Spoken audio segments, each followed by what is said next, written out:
There we go. All right, good afternoon, everybody. I'm Fred Meadows, and this is my wife Joy, and from Living in Overflow Ministry and Crisis Relief, and we are at ABCCM Ministries here in Asheville, North Carolina. What we're doing today is we have kind of talked to everybody here at ABCCM, and from what I understand, we are 412 days after Helene, Hurricane Helene has hit.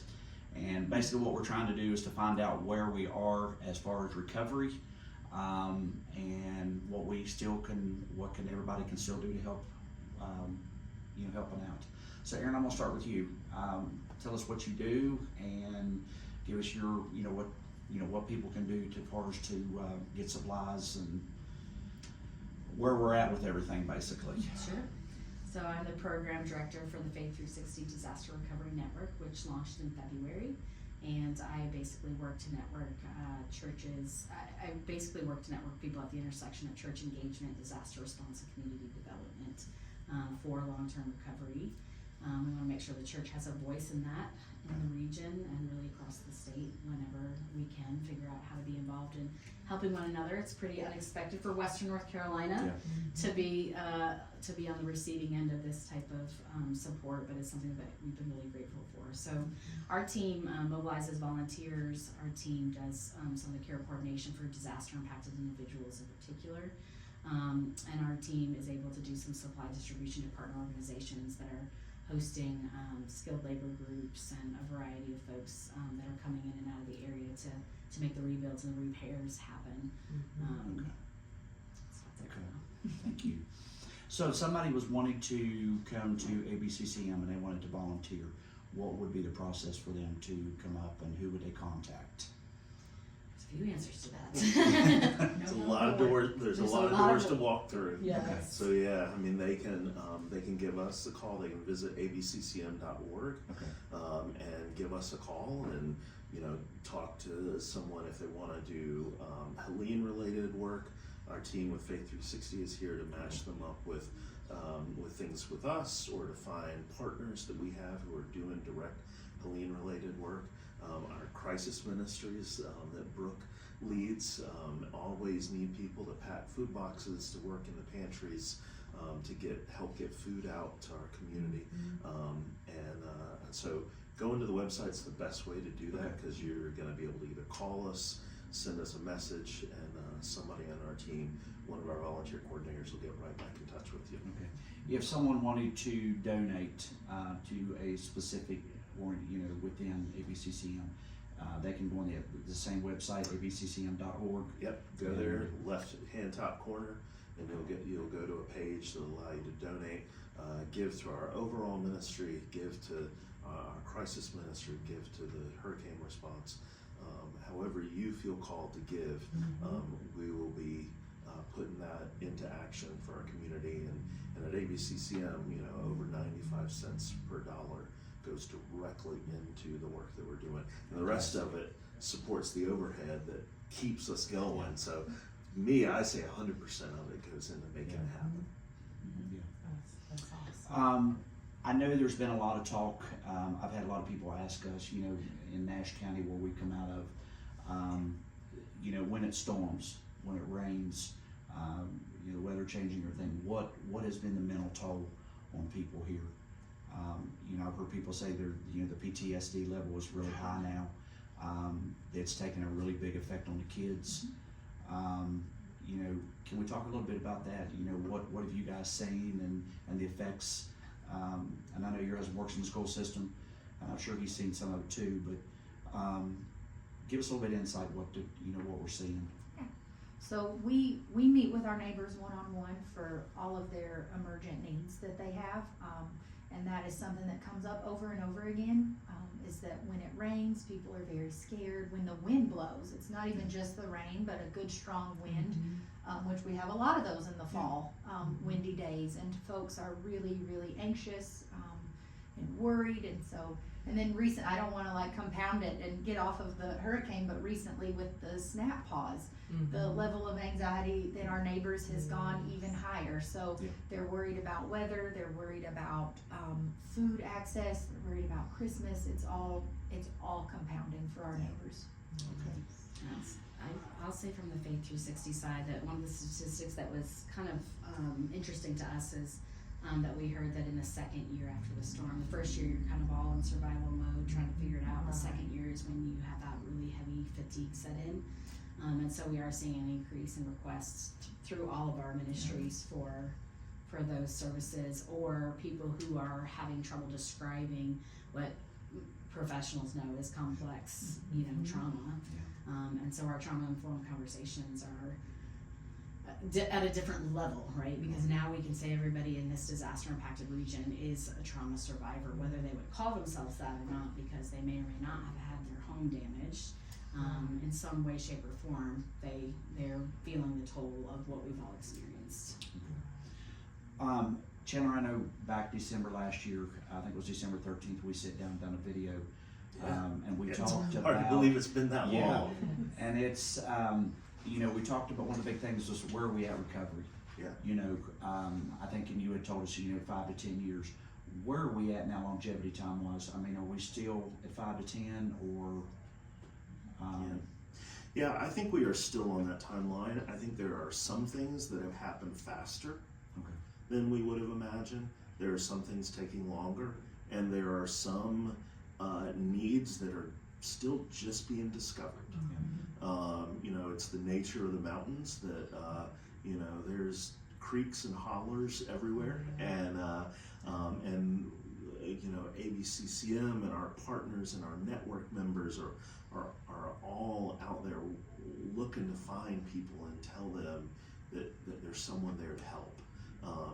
So I think it is, one thing that's a good thing for this community is that a lot of the infrastructure for one of the most important industries, which is our tourism industry, is back in a lot of strong ways, and so I think we've seen a pretty good uptick in that.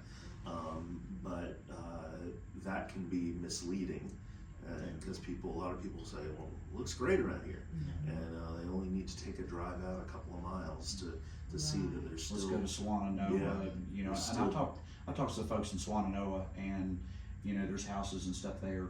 I know in one of our Faith 360 meetings, they have talked about there's houses there that still have not been touched, and that's one of the big things that they need up here too is carpenters, electricians, plumbers, any kind of skilled work that you can possibly, even equipment.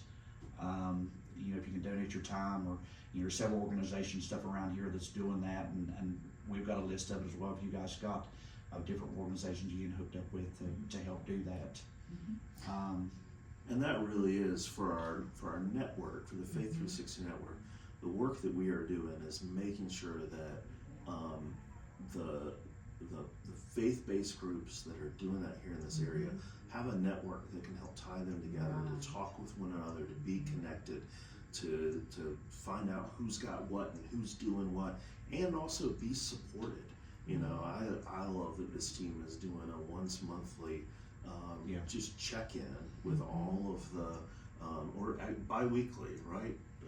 Check-in. We have a virtual support session, and then we have every other month we convene a gathering. And then in other counties we've been doing the other months in between that some type of celebration of the work that's happening there. So yeah, it's pretty regular. So we're working to help the helpers, and be there for that, because there are a lot of people who are on the front lines that have been doing it since we last spoke, and they're going to keep doing it. And so combining that focus on the long-term work with the immediate needs that are always going to be in our community that we're addressing through crisis ministry, we're covering that whole waterfront. Well, I'll tell you one thing that, when we started coming up here and God led us in the direction to help with ABCCM was, one thing that I tell a lot of people is you guys got a lot of veterans, and I think that's really, really important. Most of the staff and stuff here are veterans, and I think that's great. We do need to help our veterans, and I know a lot of the crisis centers and stuff have got, veterans are working there. But this is for anybody, that wants to come and help, and because there's something definitely for everybody, whether it be skilled laborers or just to come into the warehouse and volunteer, or to even help out in one of the crisis centers. So I want to tell you, there was a veteran that called probably 3 or 4 weeks ago, and he and his wife have been just making it on their own. Really, they didn't think they were impacted by Helene, except because nothing washed away. Right. But when the power and the water were gone for so long, and then they came back on, it shorted out their stove and their refrigerator. And they just have been making it. And they've been pawning things to pay for propane to cook on an outdoor stove, and they haven't told anyone. And then finally they were like, we should maybe call someone. And they got connected with the crisis ministry, and we were able to get them a stove and a refrigerator very quickly, so that they could cook inside and quit pawning things to pay for just trying to little propane tanks.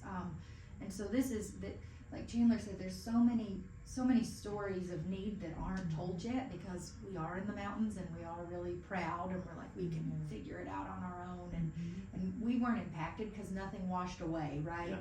But there's so many stories of need still that Faith 360 is working to uncover with the churches, to allow, like when those conversations happen at the church level, to connect them in with us, so that we can really get in with our neighbors and help meet those needs.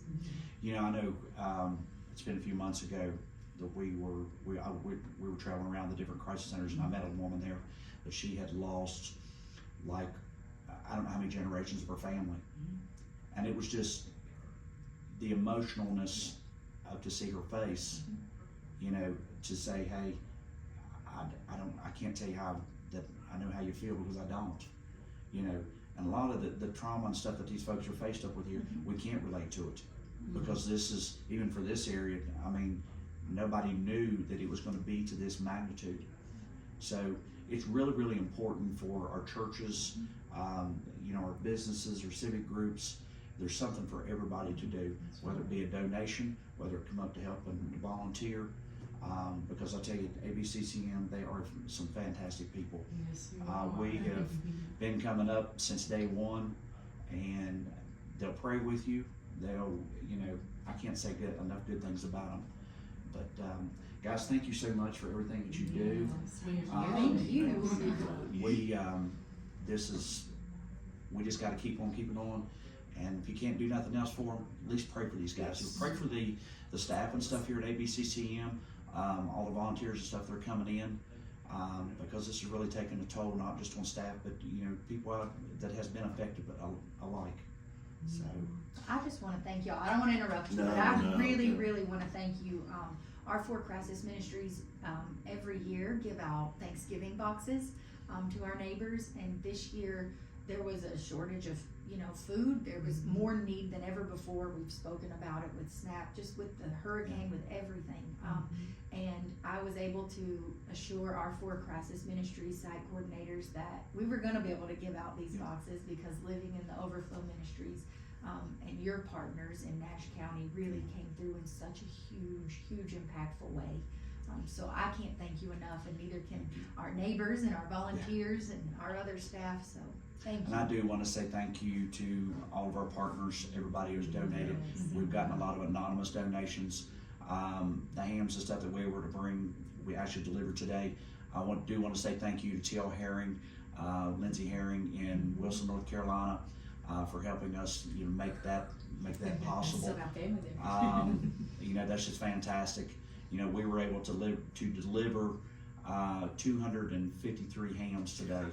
So Thank you. I think all total, I think we're going to end up being able to feed right at 300 people, 300 families. So, and like I said, we can't do it without the donations and all the stuff that God has really showed up on this project here, and to help people. So, thank you all so much. Thank you all. Thank you.